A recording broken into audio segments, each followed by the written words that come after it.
تراویح کی نماز. کیا کام کرنا ہے بھائی؟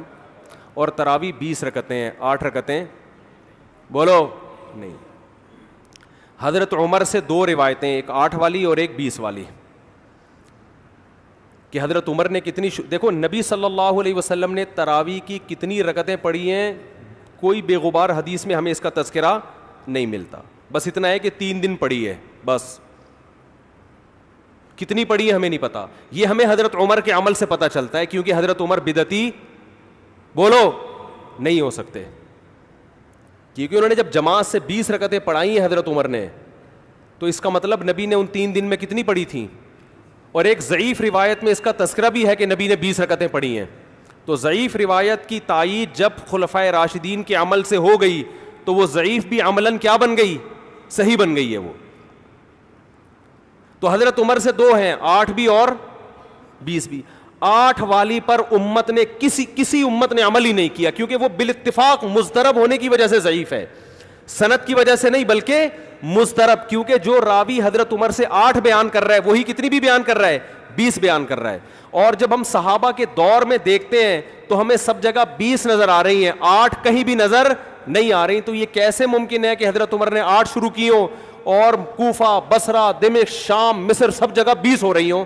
اس سے پتہ چلتا ہے کہ حضرت عمر سے جو 20 والی روایت ہے وہ صحیح ہے, 8 والی صحیح نہیں ہے. اور اس کی سب سے بڑی دلیل یہ ہے کہ موطا امام مالک میں ہے 8 رکعتوں والی, جو امام مالک نے نقل کی ہے, لیکن امام مالک خود 8 کا فتویٰ نہیں, وہ خود 20 سے زیادہ کے قائل ہیں, وہ تو 20 کے بھی نہیں 36 کے قائل ہیں.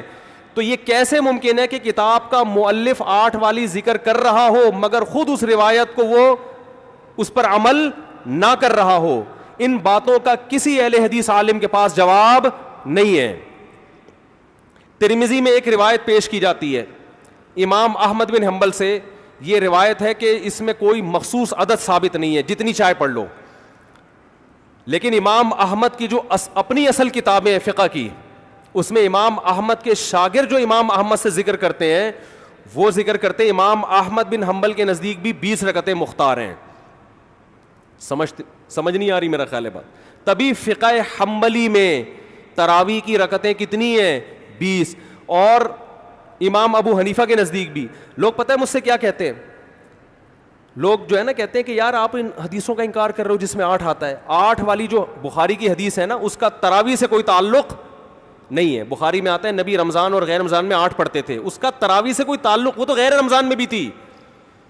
اتنی سینس نہیں ہے یار, آپ ہمیں قرآن و حدیث سکھا رہے ہو اور ہمیں اپنا مقلد بنا رہے ہو, اتنے بڑے بڑے مجتہدین کی تقلید چھوڑ کے. میں لوگوں سے ایک بات کہتا ہوں, ایک قرآن و حدیث وہ ہے جو ابو حنیفہ, شافعی, مالک اور احمد بن حنبل نے سمجھا, اور ایک قرآن و حدیث وہ ہے جو 15ویں صدی کے مولوی سمجھ رہے ہیں.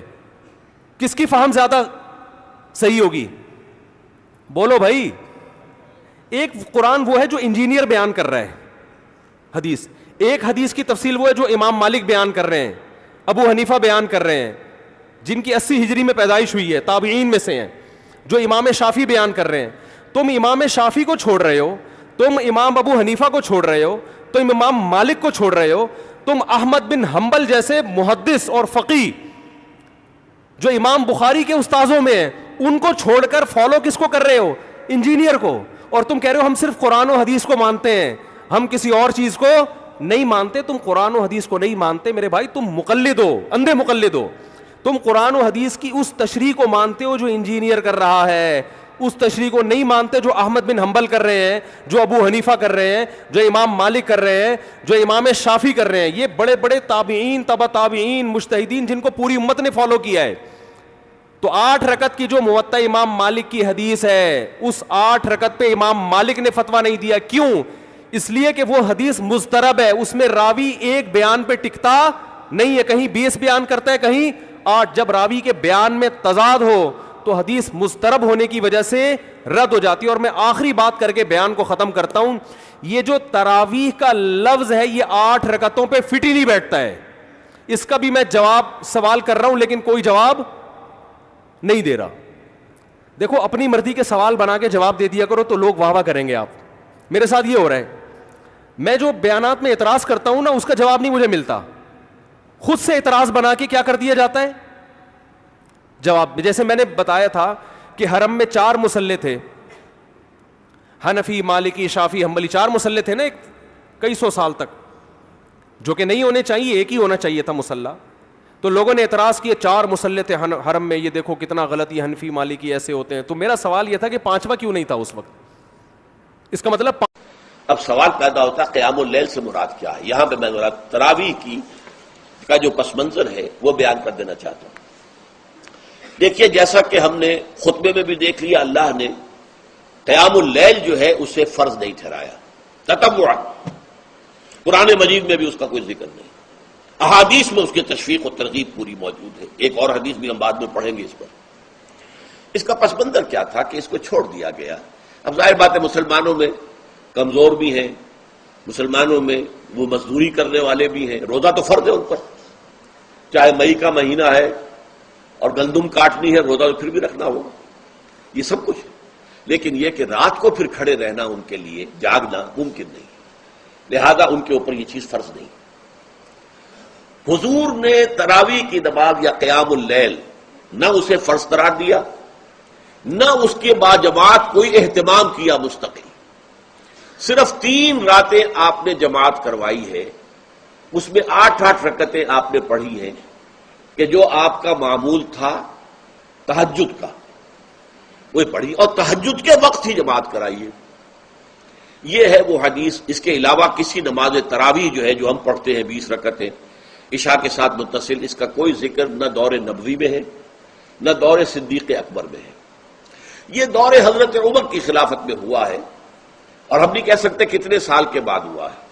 حضرت عمر رضی اللہ تعالیٰ عنہ کی خلافت کا دور جو ہے وہ تو 10 برس ہے، ہو سکتا ہے 5 برس کے بعد ہوا ہو، 6 برس کے بعد ہوا ہو، 12 ہوا ہے ان کے عہد میں.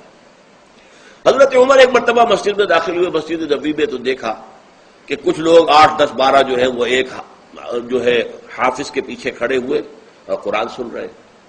کچھ دوسرے کونے میں کھڑے ہیں، کچھ کہیں اور کھڑے ہیں، مختلف جماعتیں ہو رہی ہیں. تو انہوں نے سوچا کہ کیوں نہ ان سب کو ایک امام کے پیچھے جمع کر دیا جائے، اور اس کے لیے لوگوں کی سہولت کے لیے عشاء کے ساتھ متصل رکھ دیا جائے. اس لیے کہ تہجد کے وقت اٹھنا جو ہے وہ تو ہر کس و ناقص کا کام نہیں ہے، کہ عشاء کے بعد اگر تھوڑا سا اضافی وقت ہو صرف، تو یہ ہر شخص کر لے گا، مزدور بھی کر لے گا. لہذا آپ نے یہ نظام تجویز فرمایا کہ عشاء کے متصلاً بعد 20 رکعت نماز پڑھی جائے اور ایک امام کے پیچھے پڑھی جائے. یہ گویا کہ اجتہاد ہے حضرت عمر رضی اللہ تعالی عنہ. اس کو آپ نے خود بدعت بھی قرار دیا ہے، لیکن بدعت حسنہ. بدعت کس اعتبار سے؟ لغوی اعتبار سے، نئی بات، اس لیے کہ حضور کے زمانے میں نہیں تھی، تو یہ اس طریقے سے ایک نئی بات ہے. لیکن یہ بات چونکہ بہت اچھی ہے، بہت عمدہ ہے. آپ جب یہ نظام چل پڑا تو ایک دن مسجد میں آئے، دیکھا کہ بڑی بھری مسجد ہے، صحابہ کھڑے ہیں اور ایک امام کے پیچھے قرآن سن رہے ہیں. آپ نے فرمایا نعم البدعۃ ھذہ، یہ جو ہم نے نئی بات شروع کی ہے یہ بہت اچھی ہے، بہت عمدہ ہے. اب یہاں سے فرق واقع ہو گیا ہے. ایک تو اہل تشیع جو ہے وہ تو ویسے ہی حضرت عمر سے بہت دشمنی رکھتے ہیں، عناد رکھتے ہیں، تو حضرت عمر کے اجتہادات سے انہیں نفرت ہے، انہیں دوری ہے، چاہے وہ کوئی سا بھی حضرت عمر کا اجتہاد ہو. ہمارے ہاں اہل حدیث حضرات بھی در حقیقت حضرت عمر یا کسی اور خلیفہ راشد کے فعل کو وہ سمجھتے ہیں کہ یہ ایگزیکٹو آرڈرز ہیں، یہ ہمیشہ کے لیے نہیں ہے. حضرت عمر نے اپنے دور میں ایک نظام قائم کیا، ان کے دور کے لیے ٹھیک تھا، یہ ہمیشہ کے لیے نہیں. ہمیشہ کے لیے وہ 8 ہی رکعتوں کے قائل ہیں، وہ تہجد والے. لیکن اس میں بہرحال انہوں نے بھی خود یہ اضافہ کیا ہے کہ وہ 8 رکعتیں وہ عشاء کے ساتھ متصل پڑھتے ہیں، تہجد کے وقت تو نہیں پڑھتے. اور حضور نے تو صرف 3 روز جو ہے وہ کرائی تھی جماعت، وہ لوگ 30 دن یا 29 دن پڑھ رہے ہیں، تو اضافہ تو انہوں نے بھی کر دیا، اس نظام میں تبدیلی تو ہو گئی. لیکن اہل سنت جو کہلاتے ہیں، ہمارے جو 4 جو ہیں، جو ہمارے مسلک ہے، حنفی، مالکی، شافعی، حنبلی، ان کا اتفاق ہے اس پر حضرت عمر کا، کیونکہ ان کے سامنے اصول یہ ہے کہ حضور نے فرمایا علیکم بسنتی وسنت الخلفاء الراشدین المہدیین، تم پر لازم ہے کہ میری سنت کو پکڑو مضبوطی کے ساتھ، اور میرے خلفاء راشدین مہدیین جو ہیں ان کی سنت کو پکڑو. اس اصول سے یہ چاروں فقہ جو ہیں حضرت عمر کے اجتہادات جو ہیں ان کو بھی پابندی سمجھتے ہیں کہ تمام عمر کے لیے قیامت تک کے لیے امت مسلمہ پر ان کی پیروی لازم ہے، لہذا اس میں اجماع ہے۔ اور یہاں تک کہ یہ سب سے آخری جو اس میں مسلک پیدا ہوا ہے زمانی اعتبار سے، سب سے پہلے مسلک جو ہے حنفی پیدا ہوا ہے، پھر مالک کی پیدا ہوا ہے، پھر شافعی پیدا ہوا ہے، اور پھر حنبلی آخری ہے۔ اور امام احمد ابن حنبل بہت بڑے محدث بھی ہیں۔ مسند احمد ابن حنبل جو ہے وہ بہت بڑی کتاب ہے، بہت اہم کتاب ہے، جامع کتاب ہے۔ تو ان کے ہاں بھی 20 رکعتیں ہیں۔ چنانچہ حرمین شریفین میں، سعودی عرب میں، مکے اور مدینہ منورہ میں جو نماز تراویح ہوتی ہے اس کی 20 رکعتیں ہیں، لیکن اہل حدیث حضرات جو ہے وہ اس 8 کے اوپر اکتفا کرتے ہیں۔ بہرحال یہ ایک اختلاف ہے جو میں نے اس کا پس منظر بیان کر دیا۔